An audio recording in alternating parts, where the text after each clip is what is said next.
Aussie ভাই, আপনার কাছে কি হালিমের প্যাকেট আছে? হয় আছে তো। কেন আপনার দোকানে হালিম নাই? কোম্পানি কি আপনার দোকানে হালিম দিচ্ছে না নাকি? কোম্পানি তো হালিম দেয়, কিন্তু আমার শেষ হয়ে গেছে।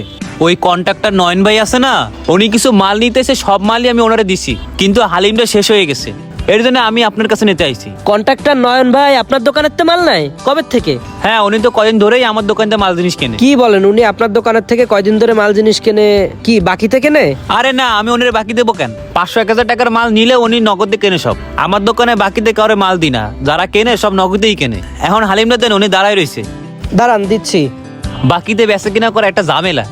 হয় ভাই, আমিও সেই ঝামেলার মধ্যেই রয়েছি। এই নেন হালিমের প্যাকেট। দোকানে মাল আসলে আপনারটাকে দিয়ে যাওয়ানি। আচ্ছা ঠিক আছে। রিফাতের দোকান থেকে যে আপনি কয়দিন ধরে নগদ টাকা দিয়ে মাল কিনতেছেন, এটা কিন্তু রিফাতই আমার কাছে বলছে। আর আপনার কাছে আমি টাকা পাই বলে আপনি বিগত 1 মাস ধরে আমার দোকানেও আসেন না। ভাই শোনেন, আপনি তো আমার কাছে অনেকগুলো টাকা পান, তা আপনার যে আমি টাকা দেবো এত টাকা আমার হাতে নাই।